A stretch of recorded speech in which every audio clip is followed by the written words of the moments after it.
Welcome to this episode of the Healthcare Bridge, where we explore the vital connections shaping our healthcare landscape.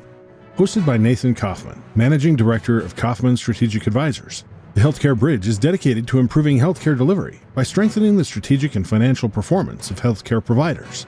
As part of the Common Bridge family, our focus is on fostering insightful, nonpartisan conversations that drive meaningful change in the healthcare industry. We invite you to join us as we build bridges toward a healthier future. The show is available on Substack, YouTube, and your favorite podcast platforms. Search for the Common Bridge and stay connected. Welcome to the Healthcare Bridge. I'm Nate Kaufman, and I'll be your host. The Healthcare Bridge is a once-a-month podcast under Rich Helpy's Common Bridge platform. The goal of the Healthcare Bridge is to provide an insider's guide to the facts about our crazy healthcare system. My thanks to Rich Helpy for taking the risk of allowing me to host.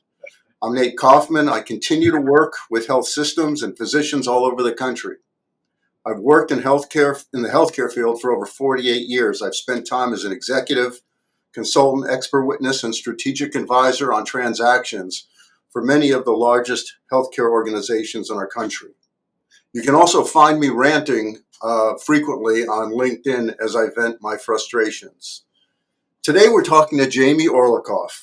Now, I selected Jamie as the first guest for the Healthcare Bridge because, well, I asked everybody else and because everyone else, actually, Jamie is a friend, a collaborator, and the nation's leading expert on healthcare leadership and governance. Jamie, why don't you provide a little bit about your background and experience? And as usual, if you want to talk in the third person, that would be fine. Okay, thanks, Nate. Chapter 1, I am bored. All right. I won't give the book that you gave. I'm a consultant. I specialize in healthcare governance and leadership, as you indicated. I've had my own business for 36 years. Been in healthcare for 45, so you're older than I am if you've been in healthcare for 48. And I specialize in working with boards and leadership groups of hospitals, health systems, large physician groups, provider organizations, trying both to upgrade the quality of governance and also to help them address both internal issues, conflict between the board and CEO or conflict within the board, as well as mediating external issues, what to make sense out of the crazy healthcare environment as you described it. So that's a little bit about me. I also have served on boards. I'm currently a member of the St. Charles Health System Board in Central Oregon, even though I live in Chicago, which we'll talk about later if you want. And I was board chair for 4 years during the pandemic, and that aged me about 35 human years when I did that. So I've served on about 4 hospital boards and 3 health system boards in my career. So I get to see it from both sides of the equation, and I'll be very honest with you, it's much, much easier to be a consultant than it is to be a board member these days. The issues are very, very challenging and incredibly complex. Well, thank you very much for that brief review of your experience. Now, there are numerous complaints about decisions that are being made by health systems today. For example, people say their costs are too high, that they're focused on sick care, not health care, and that executive compensation is too high. I just saw recently that one CEO of a not-for-profit health system, his compensation last year was $17 million. Can you briefly explain to folks who are unfamiliar with healthcare governance about how health systems are governed and how they make decisions? No. Too complicated. No, too broad. I can't do it. You asked, I answered. What do you want? No, it's a really so first let's start with a basic premise. Everybody's angry, and that's for a variety of reasons. The post-pandemic, change in the culture, everything that's going on in society as we become more polarized. But undergirding that is a basic, kind of brewing anger that's been boiling for decades, about the rising cost of healthcare. And healthcare costs have consistently grown faster than the rate of economic expansion or faster than the rate of the consumer price index. And so we knew for years, a phrase you like to use, if something cannot last forever, sooner or later it will stop. We knew for years that couldn't continue and that sooner or later it would stop. And what we're now experiencing is it's stopping. And the question that you asked is full of paradox which signals that this is coming to an end. And so one of those paradoxes, is that healthcare costs become more expensive for consumers and for businesses and for families and for governments, and health systems become more complex and larger in order to try to survive, and their margins become thinner. And it's so complicated that to be a CEO of a hospital or a health system is incredibly challenging. I mean, when you and I started in our careers, we did not refer to them as CEOs. We referred to them as administrators. And there was a reason for that, which is all they did was, make sure the lights went on, and that was about it. Because pre-DRGs, pre the prospective payment system, a monkey could run a hospital because it was a cost-plus environment. And then ever since then, the reimbursement systems have been changing, the laws have been changing, making it tougher and tougher and tougher, for hospitals to operate and do what society expects of them. And now let's kind of take a little detour from what I'm describing for a second, which is everybody hates hospitals until they need them. Everybody doesn't want hospitals to be so expensive and doesn't care what they cut unless it's a service which I need. And then they go crazy. So, so therein is the ultimate paradox. No one, when a hospital is saving their life or the life of one of their loved ones, no one is really then too concerned about, how the hospital did what it did to stay in business or come to provide the service that it's providing. But when they're not in that acute phase, then they're acutely aware of it as it diminishes their purchasing power. Anyway, enough of the detour, back to the brief answer to your question. So we go back to this notion that as healthcare becomes more complex, and look, bear in mind, luminaries no less than Peter Drucker, and he did this 25, 30 years ago, said modern day hospitals are the single most complex organizations in human history.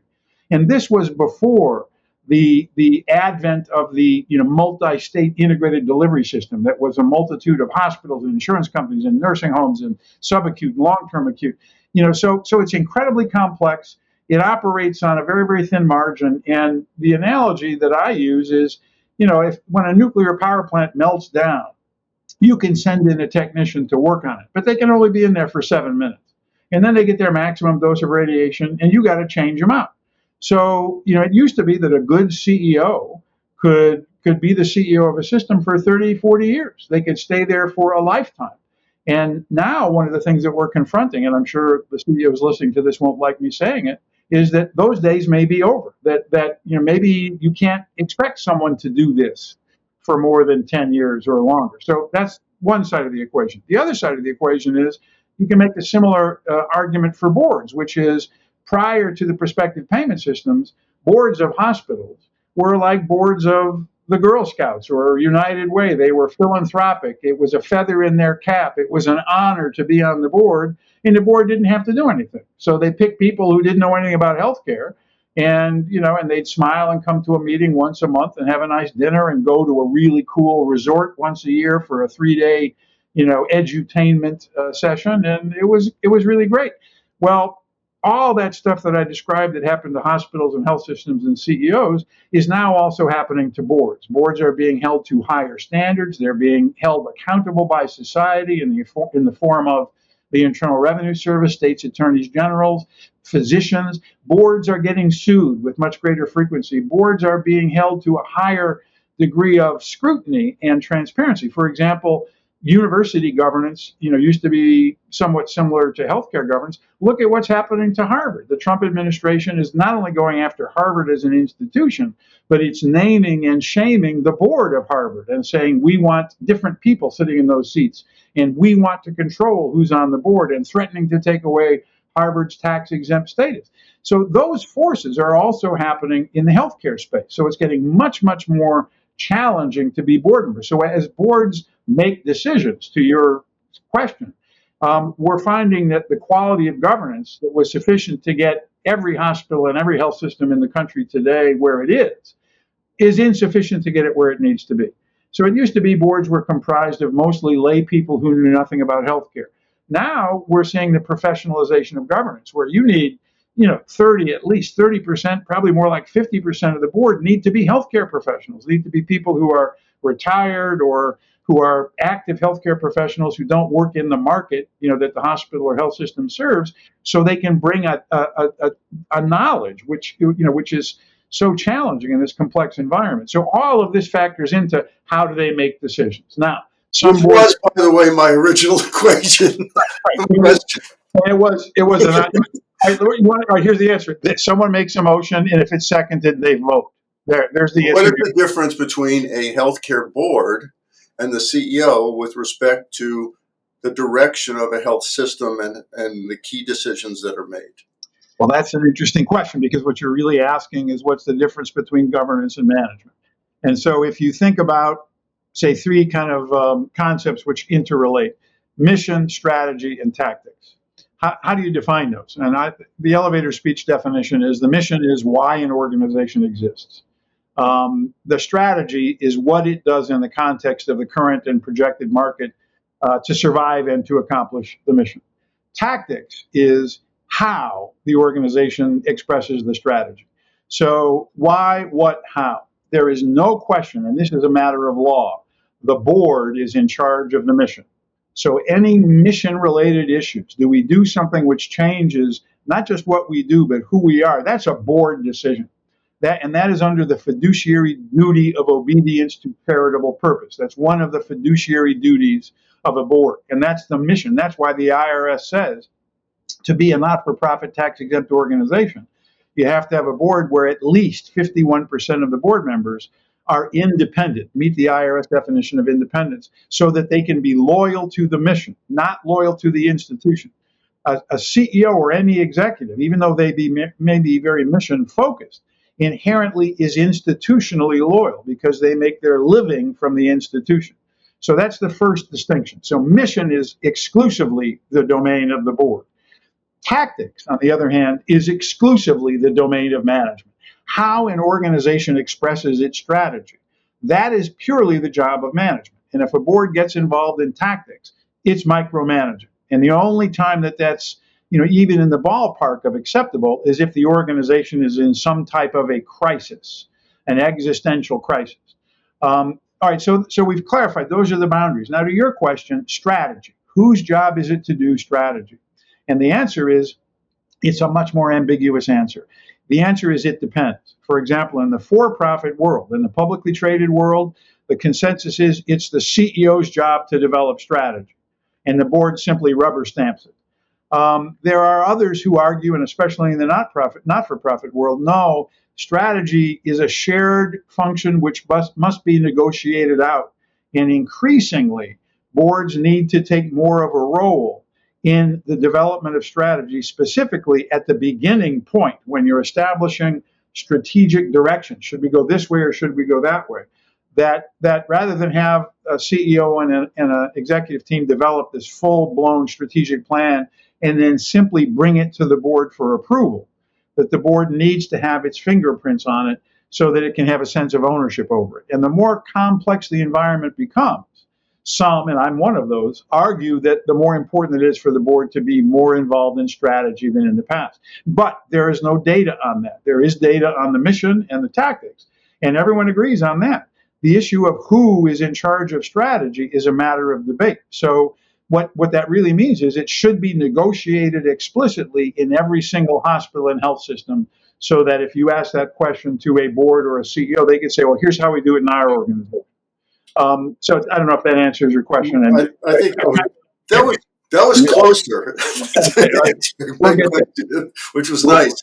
So there's boards that are like really good at governing and practice good governance, and then there are boards that are not so good at governing and not so good governance practices, like you mentioned, micromanaging or not getting involved in strategy or not having expertise from outsiders. In your experience, what percent of the boards would you say are really practicing good governance, and what are they doing, and what are the big mistakes that the not so good governors are doing? So, good question. Let me, of course, reframe it and make it a better one. All right. So let's come up with, imagine a 4-rung ladder. All right, and of governance. And so I want to give you like 4 stops on the governance ladder. The first stop is illegal governance. These are boards who don't meet the IRS regulations or who are breaking the law, and this happens very frequently. There's still many boards where there is self-dealing on the board, where the board is doing things which, once it comes to light, can generate sanctions or liability. So you clearly don't want to be there. The second rung of the ladder is barely legal governance. And what that means is it dots the I's and crosses the T's, but it doesn't pass the smell test. And there have been many, many cases where, board members were given big contracts by their health system, and they followed the rules. They weren't a member of the committee that made the decision. They were excused, and not in the room when the board discussed it and voted on it. And still, the attorneys general, said, no, I don't care about that. You can't award a big contract like this to the chair of your board. That just makes no sense. And we're still sued and found liable. So there's this notion of, are you meeting the letter of the law, and are you meeting the spirit of the law, and would it pass the smell test? That's the second rung. We now go to the third rung, and that's good governance, and that's your use of language. And that's where boards are doing all the stuff they should be doing, but they're not embracing best governance practices. That's the fourth rung, best governance practices. So the good rung, I would say that's where normative governance, I wouldn't say good, that's where 60% of boards are. The best boards are the ones where only 5% of boards are. And that's where all boards need to be pushing, because the environment is changing so quickly that if you're just staying at the good rung, good will become, the second rung, it'll become, failing the smell test very quickly. So boards, much more than ever before, need to be, have a great degree of alacrity in prosecuting continuous governance improvement. So now I've reframed your question delicately, and I think rather succinctly. So now let us go to the answer to the question. All right, shall we? What are, because I think that's what you meant, the best practice techniques of governance? Because I'm not interested. All right. So best governance practices. What does this mean? Number one, it means that boards create a culture of performance and accountability.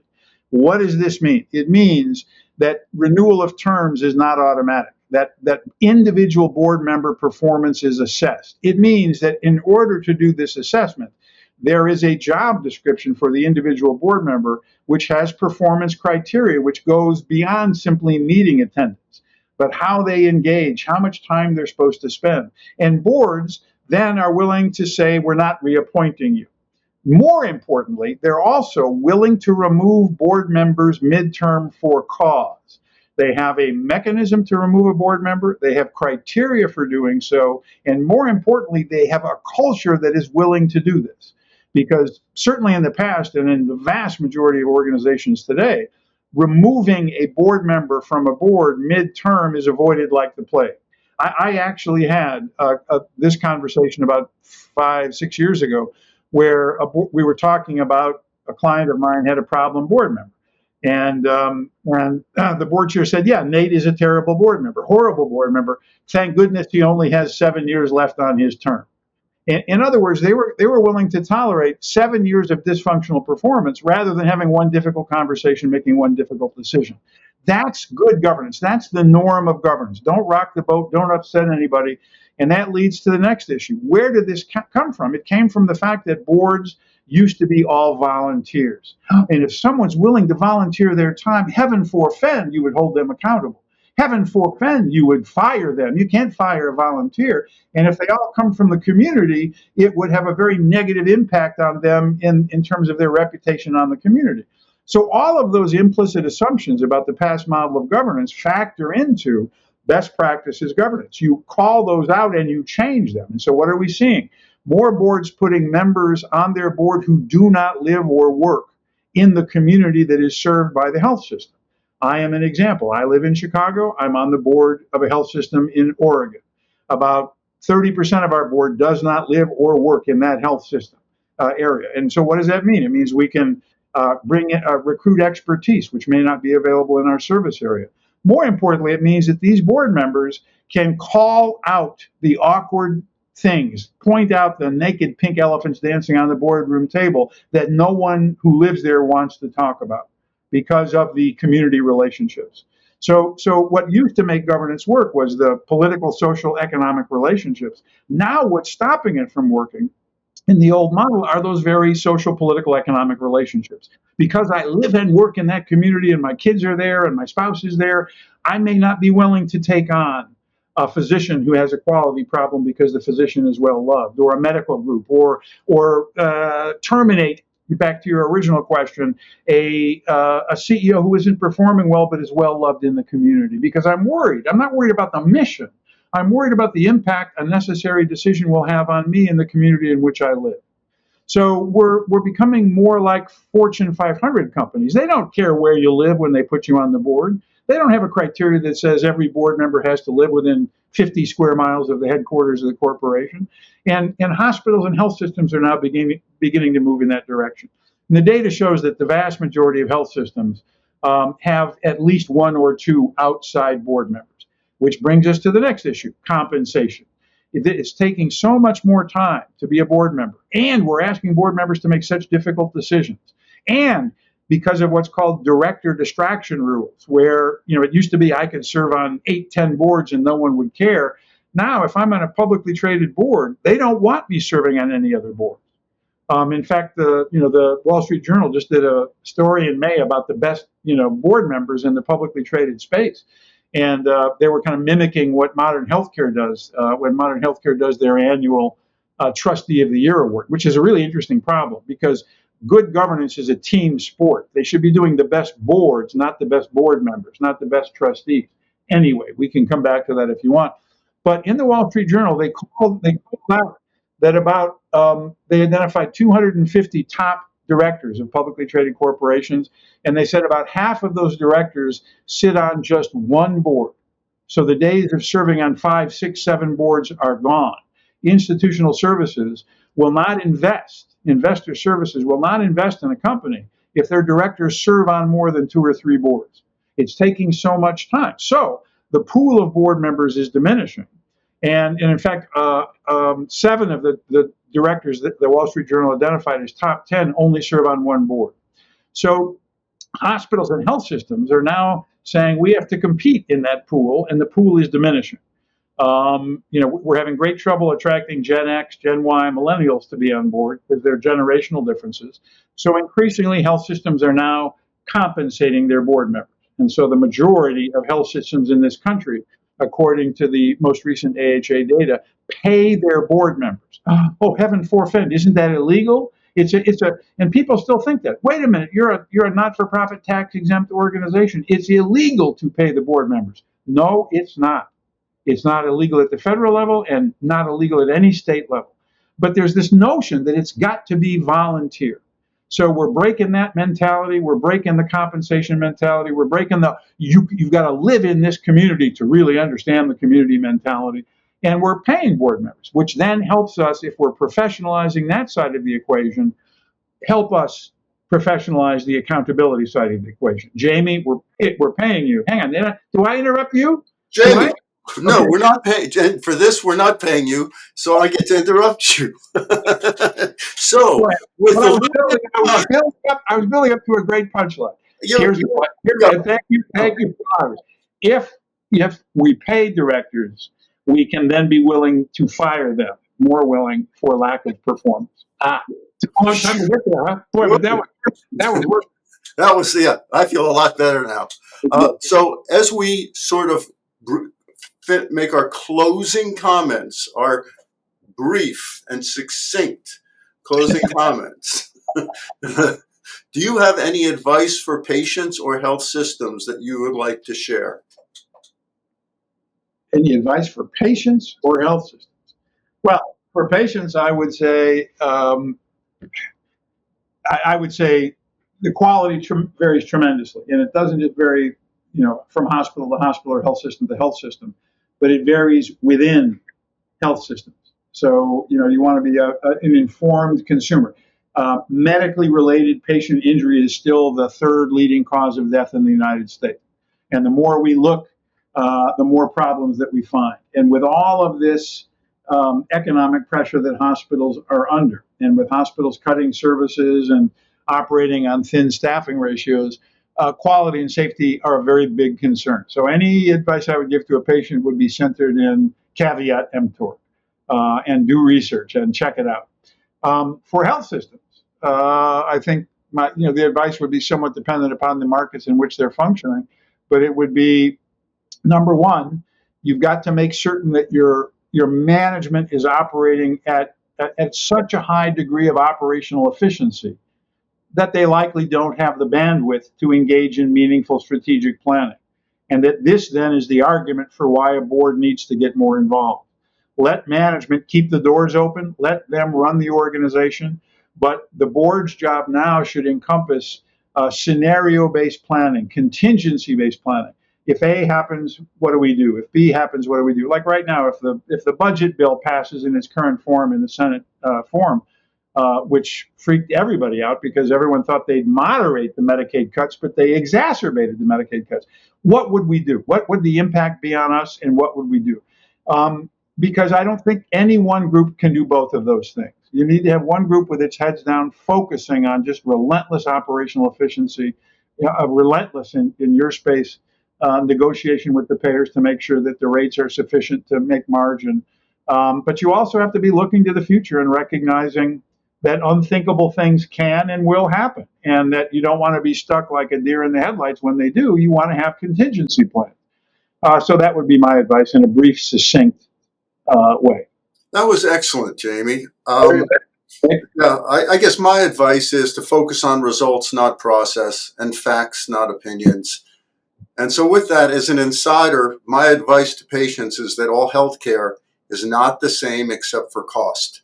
Select your doctors and hospitals as if your life depends on it, because it may. And if you're not sure who to choose, ask an insider. This is Nate Kaufman signing off for the Healthcare Bridge. Thank you very much. Thank you. Thank you for joining us on this episode of the Healthcare Bridge. We hope you gained valuable insights into how strategic and financial analysis can transform healthcare delivery. Remember, building stronger connections in our healthcare system is a collective effort, and we're honored to be part of that journey with you. Be sure to subscribe and stay tuned for more conversations that aim to bridge gaps and create a healthier future for all. You can find all your Healthcare Bridge episodes at The Common Bridge on Substack, YouTube, and your favorite podcast platform.